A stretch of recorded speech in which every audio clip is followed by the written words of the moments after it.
Hi, my name is Leanna Cinquanta.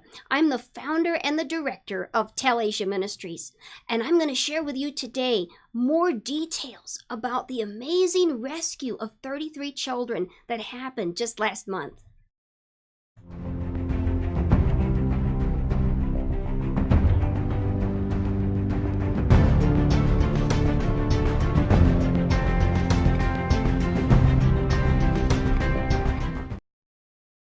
Hey, this is my first time doing this kind of a video where I'm trying to build the whole video as we go.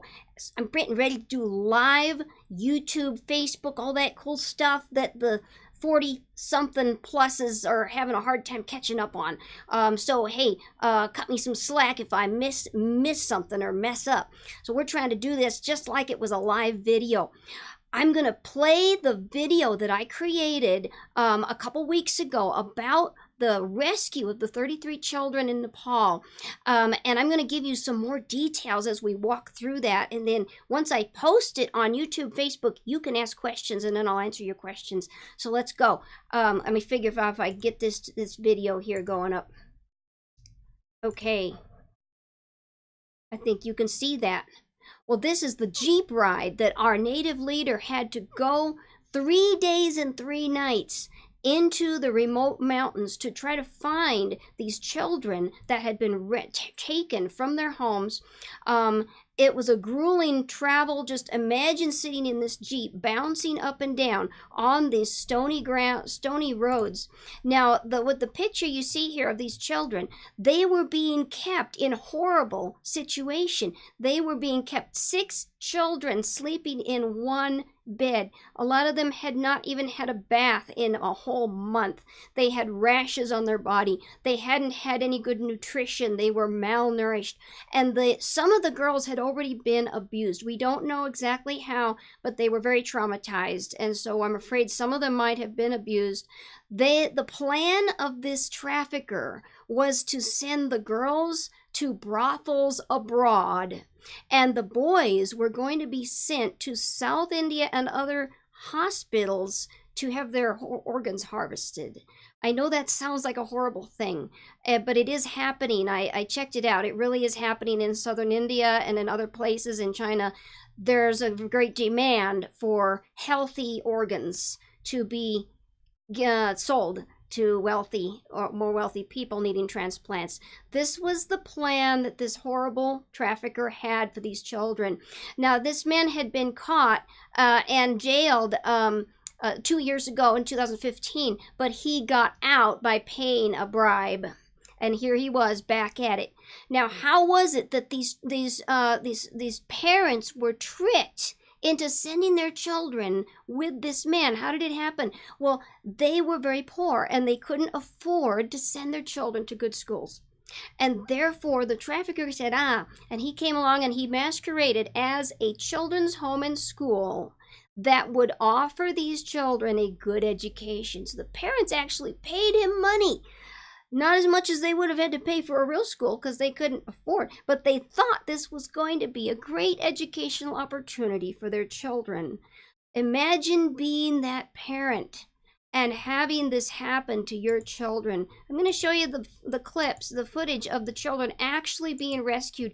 Here they are being led away from the traffickers' location, from the building where they were being kept captive.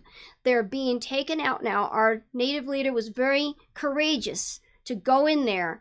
Just him and one other man, very courageous. He could have been shot. He could have been, many things could have happened to him, but he did it. And we're very proud of him, and we give him a lot of credit. As soon as he got them out of that place, he took them to a restaurant, and we gave them a good, nutritious meal. But as they were waiting for their food, these children began to sing a song, and it was the song coming from their hearts. It was the song of their desire to be educated, to get an education, to have a future outside of poverty, a future better than what they had experienced, seeing their parents exploited and seeing the tragic things happening to the people in their villages. They wanted a better future. And so here's the children now, as they now are getting to go out and play on the slides, and they're realizing they've been rescued. They're realizing they're in loving hands, and they're going back home to their parents, and they're happy again. Imagine, though, being that parent of these children, parent of one of these children, thinking that your child is going to a nice school somewhere and doing the very best you could to help that child.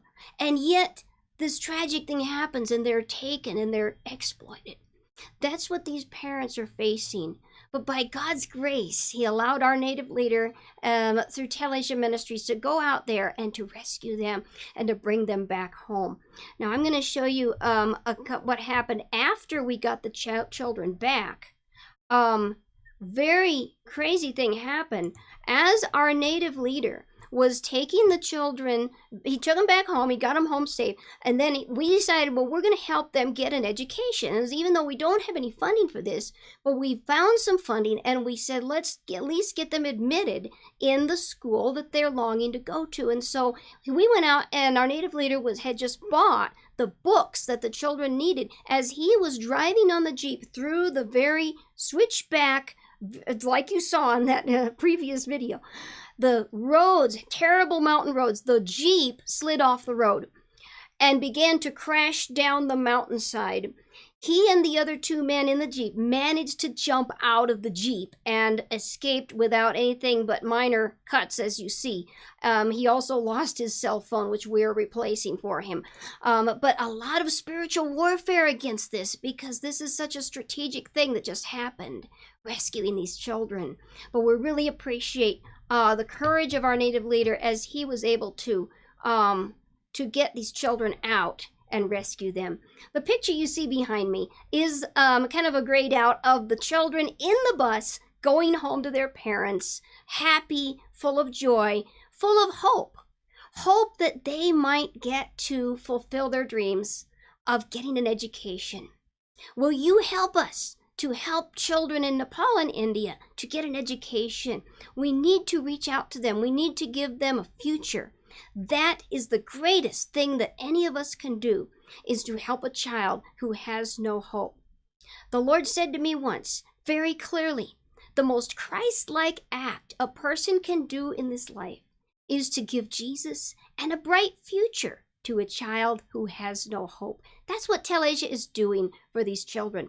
I'm going to be sharing more amazing stories like this with you. Maybe get to answer some of your questions. Maybe eventually make this thing a live thing, I hope. But please go to our YouTube channel, YouTube Tell-Asia channel. Go to our Facebook fan page and sign up. Like us on Facebook and sign up on YouTube, because then you will get to see more of these videos that I'm going to be sharing, live action stories from northern India, Nepal, and beyond. God bless you.